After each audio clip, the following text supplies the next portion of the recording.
नमस्ते बच्चों। आज मैं आप लोगों को क्लास 6 बाल राम कथा के तहत लंका में हनुमान इसका मैं फुल एक्सप्लेनेशन करने जा रही हूँ। और इससे पहले मैं क्लास 6 बसंत और क्लास 6 बाल राम कथा का सारा वीडियो बना चुकी हूँ। उसको देखने के लिए आप ऊपर दिए गए आई बटन पर क्लिक करके देख सकते हैं, या नीचे दिए गए डिस्क्रिप्शन बॉक्स में देख सकते हैं, या प्लेलिस्ट में जाकर देख सकते हैं। और बच्चों, आप मुझे इंस्टाग्राम, फेसबुक और ट्विटर पर भी फॉलो कर सकते हैं। तो पाठ शुरू करते हैं। लंका में हनुमान, किस तरह से लंका में हनुमान पहुँचे हैं इसके बारे में बताया गया है कि हनुमान उठे हैं, अंगराई ली, झुककर धरती को छुआ, यानी धरती को प्रणाम किए, और एक ही छलांग में महेंद्र पर्वत पर जा खड़े हुए। कहाँ खड़े हुए? महेंद्र पर्वत पर। जामवंत सफल हो गए थे हनुमान को उनकी शक्ति का याद दिलाने के लिए। जामवंत, हनुमान जी में कितनी शक्ति है इसका खुद ही हनुमान जी को ज्ञान नहीं था कि उनके अंदर कितनी शक्ति छिपी हुई है। तो जामवंत उनको शक्ति का याद दिलाते हैं। उनको कहते हैं कि आप जो है कोई साधारण व्यक्ति नहीं है, आप बहुत ही असाधारण व्यक्ति हैं, आप कुछ भी काम कर सकते हैं। इसीलिए उनकी शक्ति की याद दिलाया है, हिम्मत दिलाया है। तो उनके अंदर क्या हुआ है? हनुमान जी के अंदर हिम्मत आ गई है, और कैसा भी कोई भी कठिन कार्य को वे कठिन नहीं समझते हैं बल्कि आसान समझते हैं, क्योंकि हमेशा वे राम नाम का सुमिरन किया करते हैं। तो उनके अंदर क्या आता है? शक्ति आ जाता है। तो इसमें यही दिखाया गया है। पर्वत शिखर पर खड़े हनुमान ने विराट समुद्र की ओर देखा। बहुत बड़ा अथाह समुद्र था, उसकी तरफ हनुमान जी देखते हैं। उनकी आंखों में चुनौती का भाव नहीं था, समर्पण का था। वे चुनौती नहीं देना चाहते थे, बल्कि उनके अंदर श्रद्धा था, समर्पण का भाव था। समर्पण का भाव था राम के प्रति, मतलब राम के प्रति समर्पित वे हो चुके थे, और राम का वे दास समझते थे, अपने आप को राम का सेवक समझते थे। तो कोई भी काम करने में उन्हें कठिनाई नहीं होती थी। समुद्र यह देखकर डर गया, उसकी गरिमा नष्ट होने को थी, यानी उसका जो सम्मान था वह नष्ट होने को था। हनुमान ने पूर्व दिशा की ओर मुँह करके अपने पिता को प्रणाम किया, हाथ हवा में उठाए, पर्वत पर झुककर उसे हाथ पैर से कसकर दबाया और छलांग लगा दी।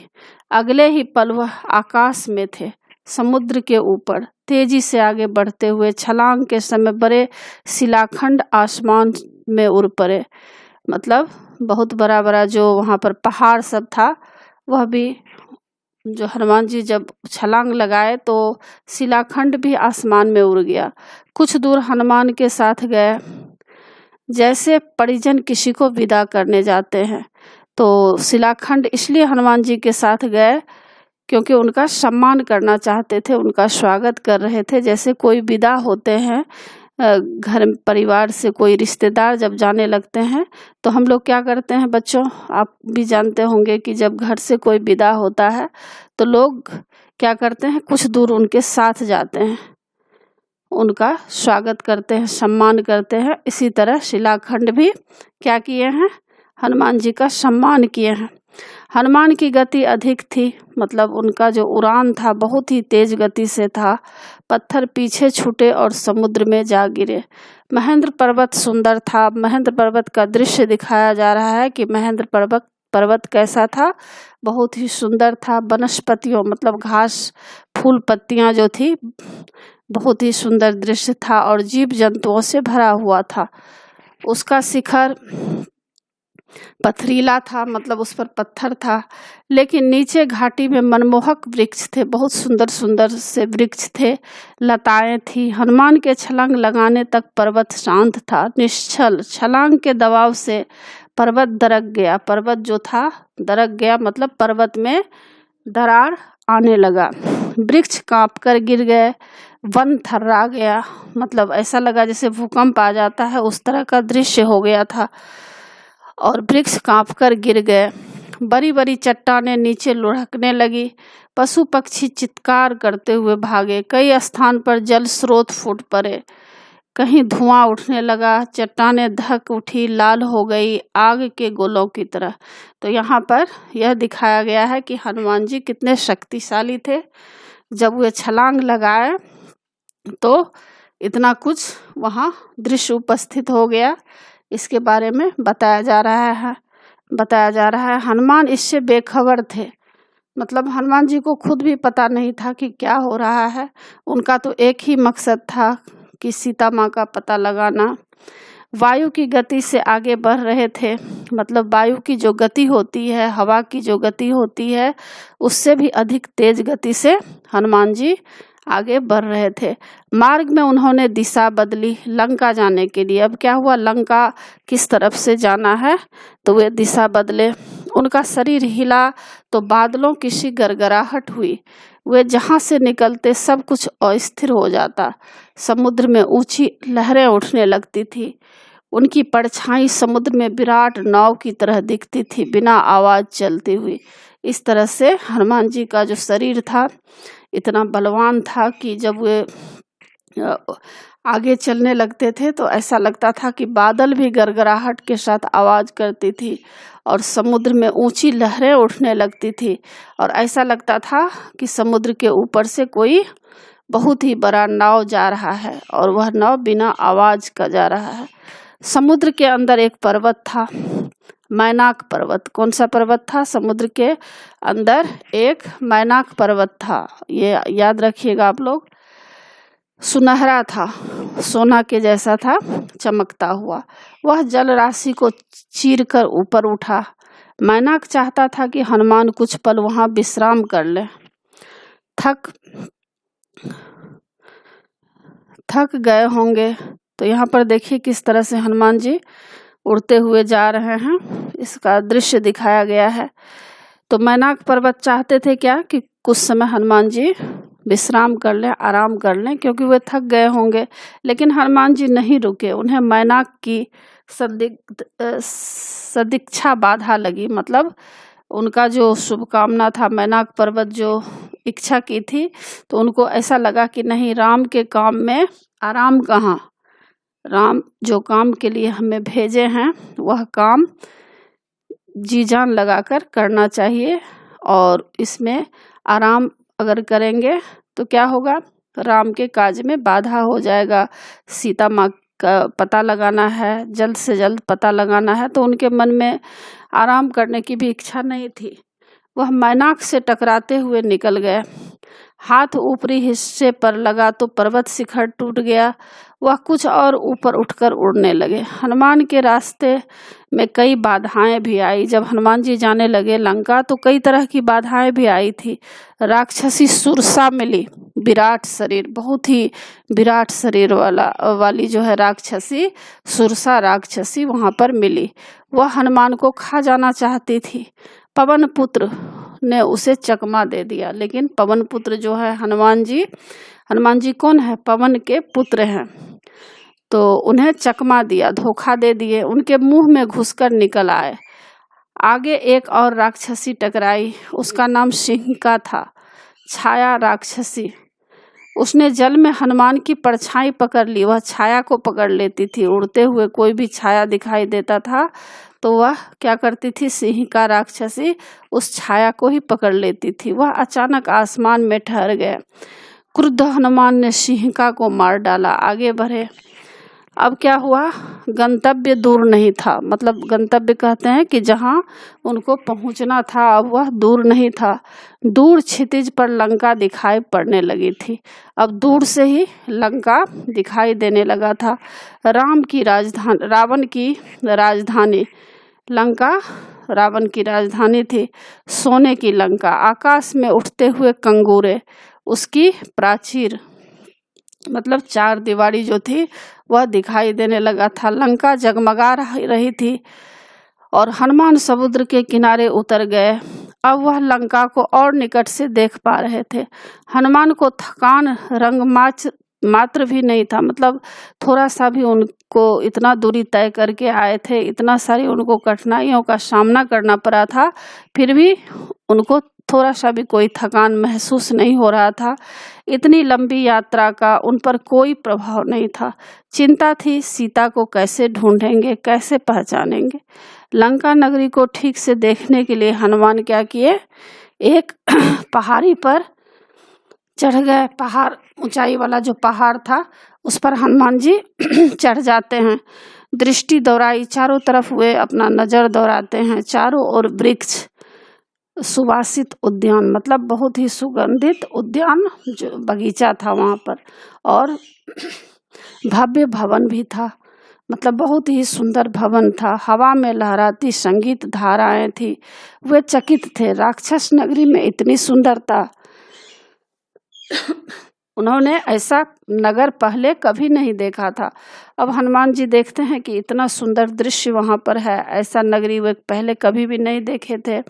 वह उस नगर का एक एक विवरण आँखों में भर लेना चाहते थे। मतलब वे चाहते थे कि एक एक वर्णन, एक एक दृश्य वे अपने आँखों में संजो कर रख लें, ताकि बाद में वह सीता की खोज में काम आए। दिन के समय लंका में प्रवेश करना हनुमान को उचित नहीं लगा। उन्होंने प्रतीक्षा की समुद्र तट पर ही, और समुद्र तट पर वे प्रतीक्षा किए, वेट किए। शाम ढलने पर नगरी में प्रवेश किया। उनके सामने पहला प्रश्न सीता का पता लगाना था। उस विराट नगर में यह काम आसान नहीं था, क्योंकि बहुत ही बड़ा नगर था। उसमें सीता कहाँ है, किस तरह से पता लगाया जाए, यह कोई आसान काम नहीं था। वृक्षों डालियों से कूदते फांदते वह नगर के मध्य, मतलब बीच में पहुंच गए। राजमहल वहीं था। उनका अनुमान था कि सीता महल में ही होंगी। रावण ने उन्हें छिपा कर रखा होगा किसी कोने में। महल के पहरेदार थे, अस्त्र शस्त्र लिए हुए। सबकी आंख बचाकर वह चुपचाप अंदर आ गए। राजमहल विराट था, मतलब बहुत ही बड़ा था, वैभवपूर्ण, मतलब शानदार था। वे बचते बचाते महल में घूमने लगे, भटकते रहे। रात का समय था, अधिकतर राक्षस सो रहे थे। उन्होंने निकट जाकर एक एक चेहरा देखा। सीता जैसी कोई स्त्री उन्हें दिखाई नहीं पड़ी। वे रावण के कक्ष, मतलब कमरा में गए। वहाँ रावण था, उनकी रानी मंदोदरी थी, सीता नहीं थी। न जाने सीता को कहाँ छिपा रखा है। सोचते हुए हनुमान अंतःपुर से बाहर निकल आए। एक एक करके उन्होंने राक्षसों के सारे घर छान मारे, मतलब राक्षसों के सारे घर को ढूंढ लिए। पशुशालाएं भी देख ली, पशुओं के रहने का जो स्थान होता है उसमें भी देखे कि कहीं यहाँ भी तो सीता नहीं है। सीता का कहीं पता न था। सीता के लंका में होने की सूचना पर उन्हें संदेह नहीं था, पर वह दुखी हो गए। सोचने लगे, रावण ने अवश्य सीता को कहीं छिपा दिया है, किसी गुप्त स्थान पर। मैं उन्हें ढूंढ निकालूंगा, उनसे मिले बिना नहीं लौटूंगा। उन्होंने इस बात को तय कर लिया। अंतःपुर के बाहर हनुमान ने रावण का रथ देखा। स्वर्ण रथ, वह सोना का रथ था, रत्नों से जरा हुआ था। मतलब रत्न जो हीरा मोती जवाहरात होते हैं, उससे जरा हुआ था रथ, पूरा सजाया हुआ था। वे चकित रह गए। तभी उनका ध्यान अंतःपुर से लगी वाटिका की ओर गया। वहाँ अशोक के ऊंचे ऊंचे वृक्ष थे, आकाश छूने को आतुर। मतलब बहुत ही ऊंचे ऊंचे वृक्ष थे, ऐसा लगता था कि आकाश को छू रहा है अशोक वाटिका। यही अशोक वाटिका थी। दीवार लांघकर वे वहां पहुंचे। लंका में यही एक स्थान बचा था जो उन्होंने नहीं देखा था। उन्हें लगा सीता वाटिका में नहीं हो सकती, रावण उन्हें इतनी खुली जगह में क्यों रखेगा। हनुमान में निराशा घर करती जा रही थी। अब हनुमान जी को ऐसा लग रहा था कि सीता माँ का पता वे नहीं लगा पाएंगे। वह एक वृक्ष पर चढ़कर बैठ गए। दिन चढ़ाया था, ऐसे में नीचे उतरना उन्हें उचित नहीं लगा। पेड़ बहुत ही घना था, वे उसके पत्तों में छिप गए। उन्हें वहां से सब कुछ दिखता था, लेकिन उन्हें कोई नहीं देख सकता था। हनुमान जी सबको देख सकते थे, पर हनुमान जी को कोई नहीं देख पा रहा था। रात हो आई थी। अचानक वाटिका के एक कोने से उन्हें अट्टहास सुनाई पड़ा, मतलब हंसने की आवाज आई। वे राक्षसियां थी। हनुमान उधर ही देखने लगे। एक वृक्ष के नीचे राक्षसियों का झुंड था। वे किसी बात पर ठहाके लगा रही थी। हनुमान को लगा कि वे सीता पर हंस रही हैं। वह पेड़ से चिपक कर नीचे की डाली पर आए। ध्यान से देखा, राक्षसियों के बीच एक स्त्री बैठी है। चेहरा मुरझाया हुआ, उदास, दयनीय, दुर्बल, शोकग्रस्त। यही माँ सीता है, उन्होंने मन में सोचा। कोई भी संदेह नहीं था। अब हनुमान जी को लगा कि यही सीता माँ है, क्योंकि शोक में ग्रस्त और बहुत ही दुखी अवस्था में एक स्त्री को जब वे देखते हैं तो उनके मन में पूरा विश्वास हो जाता है कि सीता माँ, यही सीता माँ है। राक्षसियाँ वही थी, हट नहीं रही थी। हनुमान उतावले थे, मतलब हनुमान जी सोचते थे कि बहुत जल्दी उनसे, सीता माँ से मिले, पर नीचे उतरने में डर था। स्वयं उनके लिए, सीता के लिए भी अब उनको डर था कि केवल हनुमान जी के लिए ही नहीं हो सकता है, सीता को भी, सीता के ऊपर भी ये लोग आक्रमण करें। तभी उन्होंने रावण को आते देखा, राजसी ठाठ बाट के साथ, दासियों सहित। हनुमान सीता से भेंट किए बिना लौटना नहीं चाहते थे। ऐसे लौटा तो राम को क्या बताऊंगा। अब हनुमान जी सोच रहे हैं कि नहीं, सीता से मिलकर ही हम जाएंगे, क्योंकि सीता का मेन मकसद है सीता माँ का पता लगाना। उन्होंने सोचा, नीचे उतरने का अवसर ही नहीं मिल रहा था।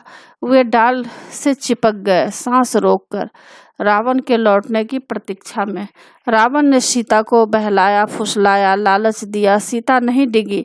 वह डर से कांप रही थी, पर उन्होंने रावण की एक न सुनी, तिरस्कार किया।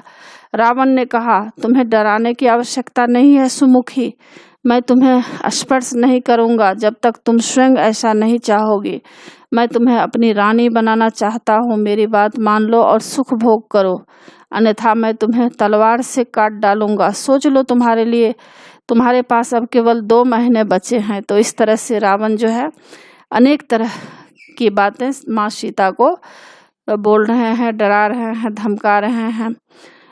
ऐसा कभी नहीं होगा, लेकिन माँ सीता कह रही हैं कि ऐसा कभी नहीं होगा। दुष्ट, राम के सामने तुम्हारा अस्तित्व ही क्या है।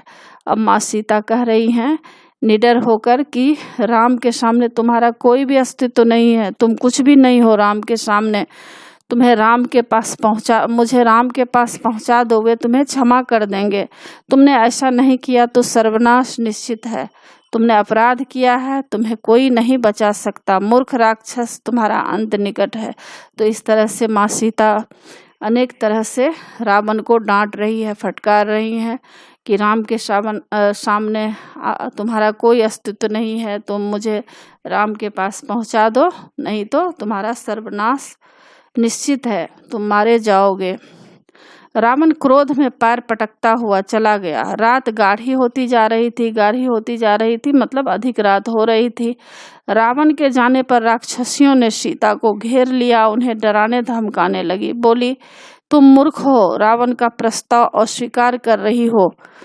यह रावण की नगरी है, तुम्हारा राम यहाँ कभी नहीं पहुँच सकता, तुम्हें कोई नहीं बचा सकता।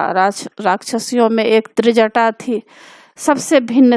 उसने कहा, मैंने एक सपना देखा है। अब उसमें एक राक्षसी थी त्रिजटा, वह स्वभाव से भी बहुत ही अच्छी थी, और जो है त्रिजटा सबको समझा रही है कि इस तरह से सीता माँ के साथ इस तरह से अन्याय मत करो, इस तरह से उसे डांटो फटकारो नहीं, क्योंकि मैंने एक सपना देखा है। पूरी लंका समुद्र में डूब गई है, सब कुछ नष्ट हो गया है।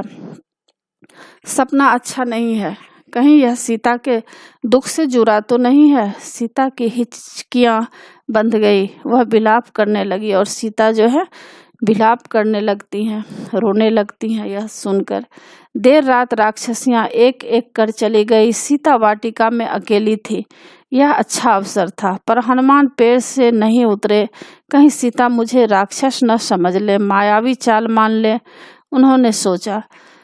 तो हनुमान जी किस तरह से पेड़ पर बैठे हुए हैं। हनुमान जी सोचते हैं कि अगर मैं इस समय चला जाऊंगा तो हो सकता है माँ सीता यह सोचेगी कि कहीं मायावी राक्षस है। पेड़ पर बैठे बैठे उन्होंने राम कथा प्रारंभ किया, और पेड़ पर बैठे बैठे ही हनुमान जी राम कथा वहाँ सुनाने लगे, राम का गुणगान करने लगे, मतलब राम की जय हो, राम का गुणगान करने लगे। रावण की लंका में राम चर्चा सुनकर सीता चौंकी। तो यह सुनकर सीता माँ चौंक जाती है। उन्होंने ऊपर देखा, जिधर से आवाज आ रही थी। पूछा, तुम कौन हो? हनुमान नीचे उतर आए। उन्होंने सीता को प्रणाम किया, राम की अंगूठी उन्हें दी। राम उनको अंगूठी दिए थे कि तुम सीता के पास जाना तो राम को, सीता माँ को यह अंगूठी दे देना। तो इस तरह से हनुमान जी क्या किए हैं, माँ सीता को अंगूठी दिए हैं। कहा, हे माते, मैं श्री राम का दास हूँ, मतलब सेवक हूँ, किष्किंधा के वानर राज सुग्रीव का अनुचर। उन्होंने मुझे यहाँ भेजा है आपका समाचार लेने। हनुमान को लेकर सीता के मन में अब भी शंका थी, अभी भी उनको मन में शंका थी। क्यों शंका थी? क्योंकि इसी तरह जो है सीता माँ के साथ जो है रावण भी व्यवहार किया था, किडनैप किया था साधु का वेश धारण करके। तो उनको लग रहा था कहीं यह तो मायावी राक्षस तो ऐसा नहीं चाल चल रहा है। उन्होंने पर्वत पर फेंके आभूषणों की याद दिलाकर संदेह दूर किया। लेकिन हनुमान जी अनेक तरह की बातों की याद दिलाते हैं, और जो आभूषण माँ सीता नीचे फेंकी थी और जो सबको मिला था, तो यह सब आभूषण भी दिखाती हैं कि देखिए, आपको जब किडनैप करके रावण लेकर लंका आ रहा था तो आप कुछ आभूषण भी यहाँ पर गिराई थी, तो यह सब भी मिला है। तो इस तरह से क्या होता है, माँ सीता के अंदर जो शंका था उसका समाधान हो जाता है। सीता ने राम का कुशल क्षेम पूछा, कई प्रश्न किए। हनुमान उन्हें कंधे पर बैठाकर राम के पास ले जाना चाहते थे। सीता ने प्रस्ताव को अस्वीकार कर दिया, लेकिन सीता बोली, माँ सीता की नहीं, मैं इस तरह से कंधे पर बैठकर नहीं जाना चाहती। सीता ने प्रस्ताव अस्वीकार कर दिया। उन्होंने कहा, यह उचित नहीं होगा पुत्र, पकड़े गए तो मेरा संदेश भी राम तक नहीं पहुँचेगा। और आगे आप देख सकते हैं कि किस तरह से माँ सीता अशोक वाटिका में बैठी हुई हैं। हनुमान जी अंगूठी लेकर सीता माँ को देते हैं। आगे है, हनुमान ने सीता से विदा ली। वह पूरी सूचना तत्काल राम तक पहुंचाना चाहते थे। चलते समय सीता ने अपना एक आभूषण उन्हें दे दिया। उनकी आंखें नम थी, मतलब उनके आंखों में आंसू थी।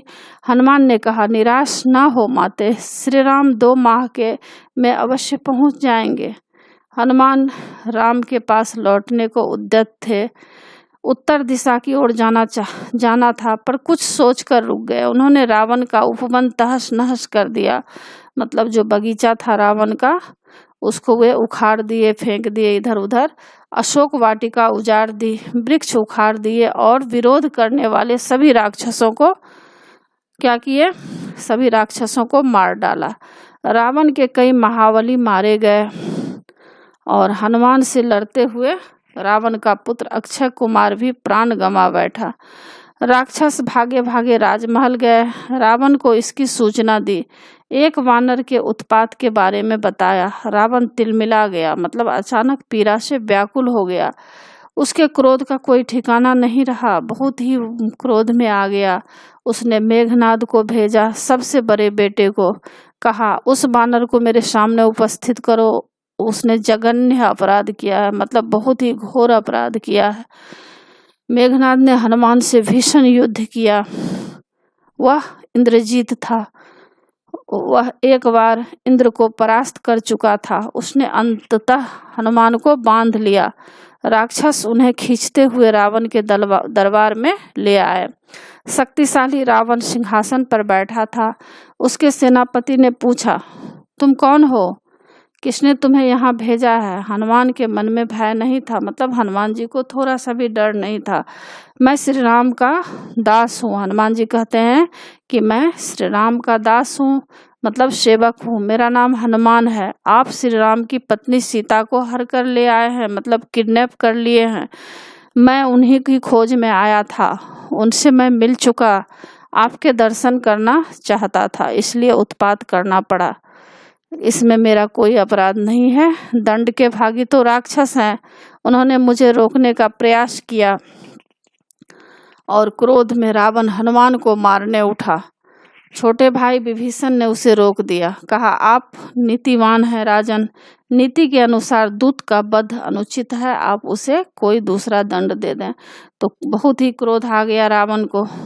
रावण चाहा कि हनुमान जी को मार ही डालें, लेकिन विभीषण जो उनका छोटा भाई था वे उन्हें समझाते हैं कि शास्त्र में यह कहा गया है कि कोई भी अगर दूत आए तो उसका वध नहीं करना चाहिए, उसको मारना नहीं चाहिए, कोई दूसरा दंड आप दे सकते हैं उनको। तो हनुमान ने रावण को पुनः प्रणाम किया।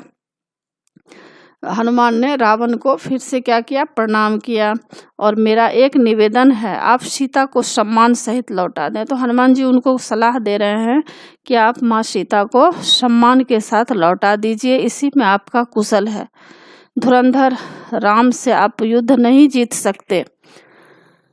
रावण ने हनुमान की पूंछ में आग लगा देने की आज्ञा दी। अब रावण यह बात सुनकर बहुत ही गुस्सा में आ जाता है और कहता है कि इस हनुमान की पूंछ में आग लगा दो।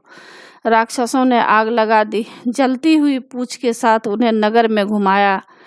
राक्षस ठिठौली कर रहे थे, मतलब उससे हंसी मजाक कर रहा था। इसी बीच हनुमान ने बंधन तोड़ दिए। एक भवन पर चढ़कर उसमें आग लगा दी।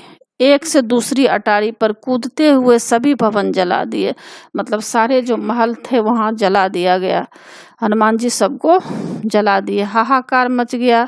लंका जल रही थी। धू धू कर राक्षस विलाप करने लगे। अचानक हनुमान को सीता की चिंता हुई। वे अशोक वाटिका की ओर भागे। डर था कहीं आग उन तक न पहुंच गई हो। सीता सकुशल थी, पेड़ के नीचे बैठी हुई, आग से अप्रभावित, मतलब आग से कोई उनको आग वहां तक नहीं पहुंचा था। हनुमान ने उन्हें प्रणाम किया, आशीर्वाद मांगा और उत्तर दिशा की ओर चल पड़े, राम के पास। दूसरे तट पर सभी हनुमान की प्रतीक्षा कर रहे थे। अंगद, जामवंत और अन्य वानर आते ही उन्हें सबने घेर लिया। हनुमान ने संक्षेप में लंका का हाल सुनाया। जो भी वहां पर हुआ था वह सारा दृश्य हनुमान जी सुनाते हैं। सीता से भेंट का क्रम भी बताया कि किस तरह सीता से मुलाकात हुई, कितनी बाधाओं का उन्हें सामना करते हुए वहां तक पहुंचना पड़ा। तो यह सब बात बताते हैं। कहा, मैंने उन्हें देखा, बात की, यह समाचार शीघ्र श्री राम तक पहुंचाना चाहिए, समय अधिक नहीं है। बानर किलकारियां भरने लगे, मतलब बहुत ही खुश हो गए वे लोग। प्रसन्नता में वानरों का उत्पात बढ़ गया। उन्होंने मार्ग के कई वन उजाड़े, और मार्ग में जो बहुत सारे वन थे उसको ये लोग उजाड़ देते हैं।